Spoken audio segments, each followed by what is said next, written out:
बंधुओं जय श्री राम। बंधुओं साढ़े साती की पीड़ा और साढ़े साती की मार जो है, जो आपने पिछले 7 साल से झेली है, उसी तपस्या का प्रतिफल जो है वो आगे 30 साल तक आपको इसी दीपावली से मिलने जा रहा है। बंधुओं आपने भी जिस प्रकार से भगवान राम के वनवास के खत्म होने पर, अयोध्या नगरी पर लौटने पर उनका भव्य स्वागत दीपोत्सव से किया गया है, उसी तरह मान लीजिएगा कि आपका भी जो वनवास है, जो पीड़ा है वनवास की, जो मार है वनवास की, वह भी आपकी इसी दीपावली से पूरी तरह से खत्म होने जा रही है। अब ये वनवास आपका कैसे खत्म होगा और ये पीड़ा क्यों खत्म होने जा रही है, इसके लिए आप पूरे वीडियो को बहुत कंसंट्रेट होकर के देखें, आपको पूरी बात समझ में जरूर आ जाएगी। बंधुओं हमको मालूम है कि शनिदेव वैसे भी वैराग्य और गरीबी के प्रतीक माने जाते हैं, और जब साढ़े साती आती है ना, तो ये वैराग्य और गरीबी की पीड़ा जो है वह और भी ज़्यादा बढ़ जाती है। तो हमको मालूम है कि साढ़े साती जो होती है लगभग 90 महीने तक चलती है।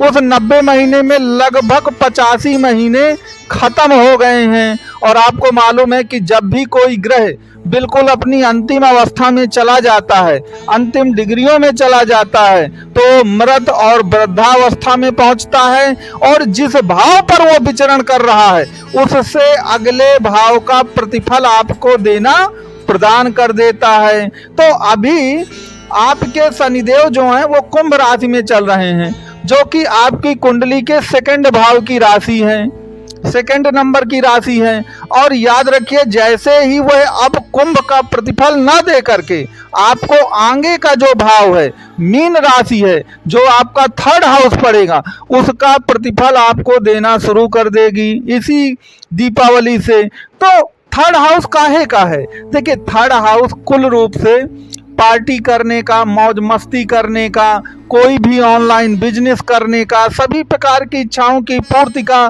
तो कहने का तात्पर्य ये है कि शनिदेव स्वयं ही अगले भाव के प्रतिफल देने के लिए अब तत्पर हो रहे हैं। तो जब शनिदेव तत्पर हो रहे हैं तो याद रखिएगा कि थर्ड हाउस का वैराग्य से, गरीबी से, वनवास से, पीड़ा से दूर दूर का कोई रिश्ता नाता है ही नहीं। इसीलिए मैंने कहा है कि जो भी आपको पीड़ा या मार पड़ी है, वह इस दीपावली से साढ़े साती की पीड़ा और मार पूरी तरह से, और वो भी कब तक के लिए, अगले 30 वर्षों तक के लिए खत्म हो जाएगी। क्योंकि इन 7 वर्षों में शनि जो भी आपसे तपस्या करवाता है, आपको पीड़ा पहुंचाता है, तो याद रखिए, एक गाना भी है कि जिसने जितना दर्द सहा है उतना चैन भी पाया है, तो आपको उतना ही चैन अब पाना है। तो आपका जो कुछ भी है, जो कुछ हो गया सो बीती बात बिसार दे, जो हो गया सो हो गया, इस बात को आप याद रखें। अब यहाँ पर एक चीज हमेशा याद रखिएगा कि देखिए, शनिदेव जो हैं इस समय आपके शतभिषा नक्षत्र में चल रहे हैं, और शतभिषा नक्षत्र का स्वामी थर्ड हाउस में चल रहा है। तो वैसे भी वो आपको अब थर्ड हाउस के प्रतिफल देना शुरू कर देंगे, चूंकि शनिदेव ऑलरेडी अंतिम अंशों में आ चुके हैं। अब आपको करना क्या है कि आप अपनी मूल जो जन्म कुंडली है आपकी, ये तो मैंने आपको गोचर का बताया, आप अपनी मूल जन्म कुंडली को पलटिए और पलट करके देखिए कि शनि आपका किसके नक्षत्रों में बैठा है। अब शनि जिस नक्षत्र में बैठा हो उसके अधिपति को देखिए कि उस नक्षत्र का स्वामी क्या कौन है। मान लीजिए आपका शनि जो है वो शुक्र के नक्षत्र में बैठा है, भरणी नक्षत्र में, तो आप ये देखिए कि शुक्र आपकी कुंडली में कहाँ पर बैठा है। इस प्रकार आपकी कुंडली में शनि जिसके भी नक्षत्र में बैठा है, केवल यहाँ पर टर्म एवं कंडीशन इतनी सी है कि शनि का जो नक्षत्र अधिपति हो वह आपकी कुंडली में 6, 8, 12 में नहीं स्थित होना चाहिए। अगर ऐसा है कि 6, 8, 12 में नक्षत्र का स्वामी नहीं स्थित है, तो आप मान लीजिए कि यह दिवाली से साढ़े साती की जो भी पीड़ा है, जो भी वनवास है, जो भी तपस्या थी, वह सब कुछ अब खत्म होने जा रही है। नंबर 2, यहाँ पे एक बात ये याद रखिए कि कुंडली में जो आपका पंचम और सप्तम भाव होता है, ये पंचम और सप्तम भाव भी कलयुग में हर प्रकार का आनंद प्राप्ति का भाव है।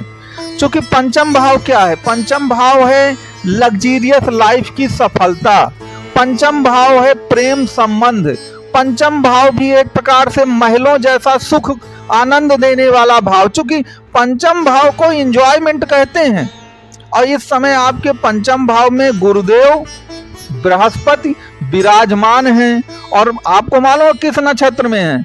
गुरुदेव बृहस्पति जो हैं आपके मृगशिरा नक्षत्र में हैं, और मृगशिरा नक्षत्र का स्वामी मंगल होता है, और मंगल आपके सप्तम स्थान में है। तो कहने का तात्पर्य है कि पंचम और सप्तम का भी एक संपर्क बन रहा है आपकी कुंडली में इस समय। तो पंचम और सप्तम क्या होते हैं? कुल मिला के ये प्रेम संबंध और मौज मस्ती वाले दोनों भाव होते हैं। और तो कहने का यहाँ पर तात्पर्य समझिए कि शनि को वैराग्य और गरीबी से मतलब है। अब पंचम और सप्तम को अमीरी से, इंजॉयमेंट से, हर प्रकार की पार्टी करने से, मौज मस्ती करने से मतलब है। तो वो जो वैराग्य और पीड़ा है, वो जो वैराग्य और गरीबी की मार है, वो तो वैसे अब जा रही है। और ये जो दीपोत्सव होगा, दिवाली होगा, याद रखिए आपके हमेशा के लिए जो भी दुख दर्द हैं वह पूरी तरह से खत्म होंगे। अब फिर वही बात एक चीज आ जाती है कि मैं हमेशा कहता हूं कि गोचर तो आता है और चला भी जाता है, लेकिन जो आपकी मूल जन्म कुंडली के ग्रह जो होते हैं वो तो हमेशा आपकी कुंडली पे वहीं पर विराजमान होते हैं। तो आपको केवल इतना देखना है कि पंचम और सप्तम की स्थिति जो है वह आपकी कुंडली में कैसी है। अगर पंचम और सप्तम भाव की स्थिति जो है वह कुंडली में बेटर है, अगर मान लीजिए बेटर नहीं है तो उसको बेटर बनाया जा सकता है, उन भावों को एक्टिवेट किया जा सकता है। अब उसको एक्टिवेट कैसे करेंगे? उसके लिए तो संपूर्ण कुंडली जो होगी उसका विश्लेषण जरूरी है। तो मित्रों, शनि की 7.5 से पार आप 100% इसी दीपावली से पा जाएंगे। और जो भी आपका पीड़ा, तपस्या, गरीबी की मार, अपमान, तिरस्कार रहा है वह पूरी तरह से आपके जीवन में अगले 30 वर्षों तक के लिए पूरी तरह से खत्म हो जाएगा। आप पंचम और सप्तम भाव की स्थिति को जरूर देख लीजिएगा। जीवन में असली आनंद यही भाव देते हैं। अगर आप इसके संबंध में कुछ ज़्यादा जानना चाहेंगे तो आपको नंबर दिया गया है। आप अगर कुंडली का विश्लेषण करवाना चाहें तो आप दिए गए नंबर पे अपना व्हाट्सएप मैसेज भी डाल सकते हैं और कॉल भी आप कर सकते हैं। तो मित्रों, आपको ये वीडियो कैसा लगा ये कमेंट बॉक्स में मुझे लिख करके आप ज़रूर बताइए।